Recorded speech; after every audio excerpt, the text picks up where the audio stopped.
Vulnerable. Exposed to the possibility of being attacked or harmed either physically or emotionally. She was 5 years old when she learned what it meant to be a woman. It started with bloodshot eyes always staring at her intently like she was a prey.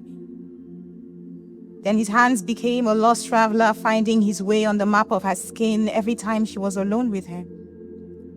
1 time became 2 times, and 2 became an approximate of times too long to count. By 6, she'd seen it all. See, she was a scattered reflection of mirrors. They say a person's identity is fully formed at 6, so she grew up a broken woman caged in a girl's body. By the time she was old enough to understand what it meant for her body to house another, she was on her 2nd abortion, both for the same man. And she couldn't speak because this man was her father. Vulnerable. In need of special care or support because of age, disability, risk of abuse, or neglect. By the time she turned 18, her heart had already become a revolving door of emotions, constantly leaving behind pieces of her broken self in sheets and bedrooms of strangers. See, to her, choice was a gift from the best of fairy godmothers. Her childhood scars had come without permission, so to be chosen by someone else's son was a luxury she couldn't resist every time a smile or a wing dropped by her doorstep. Because she knew that a crumpled sheet is still a crumpled sheet regardless of whose hands it's in, right? So love became the ghost that always left behind presence with no presence. And with each departure, the vacuum in her heart grew even larger. Vulnerable. Easily damaged by something negative or harmful. They say the toughest rivers to swim through are the ones with the greatest depths. See, she'd been injured for far too long. Her mind took pain like a second skin now. Through the years, she moved in and out of doors, desperately seeking solutions to this emptiness. From therapy seats to medications to self-healing, left her a gasping swimmer in the ocean of her own hopelessness because nothing worked. Revisiting her past was like swimming in the bog of boogeyman nightmares, and the only relief she had now was escape.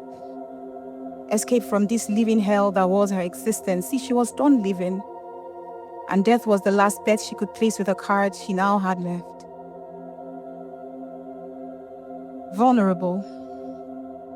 Open to disclosing one's inner thoughts or feelings, acting in spite of one's instincts to self-preservation. See, on that day, she rounded the corner at the end of her street. This same place she walked by daily, unnoticed among the beggars, the homeless, the sick. See, she was used to living outside the lines, so it only made sense to meet death among those she considered kindred spirit. As she sat on the cold, hard floor, the drugs she bought from the store tucked safely in her pocket. And with shaky hands, she undid the lid and emptied the pills into her palms, but just then, she felt a shadow loom over her, and she looked up to stare into the most knowing pair of eyes she had ever seen. She was an old beggar. As raggedy as a cat dragged in from the rain, she had her words, razor sharp and ready to send him running, but something about those eyes kept her locked in that moment. It was as though he could see through every gap, every hole, every crevice in her soul. And when he opened his mouth, he uttered 3 words she had grown up hearing but never understanding. 3 words that had moved through church walls, past school corridors, through TV screens, pamphlets, street corners. 3 words that echoed now like thunder in the sky of her mind. Jesus loves you, child. And with those words held of force like someone catapulted her heart and held a replacement.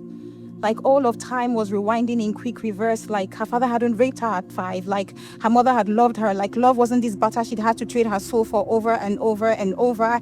Everything seemed to come apart. And then together, in those 3 words. And when she looked up to his face, she saw the warmest smile she had ever seen, with his hands held out to her like salvation in an offering. And with shaky hands, she handed the pills over. And with that, she knew, as sure as she knew her name, that she was finally handing over the weight of not just her past, but her entire life to this frail man who had broken through so powerfully. For the first time, she knew that she was free. See, vulnerability can be scary. I agree. But what other thought can be as scary as God willingly removing his divinity to wear on our frailty? What other thought can be as scary as surrendering yourself to be wounded and marked with scars that would not heal in a million years?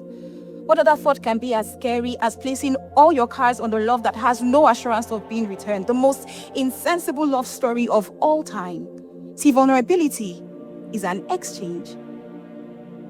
And for those still too careful to unwrap their hearts a willing gift to his offered hands, he waits still, like an ever-patient lover. So take your time, because he waits still.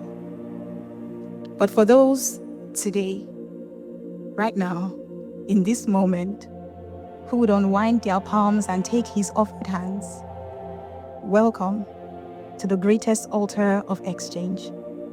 Welcome to freedom.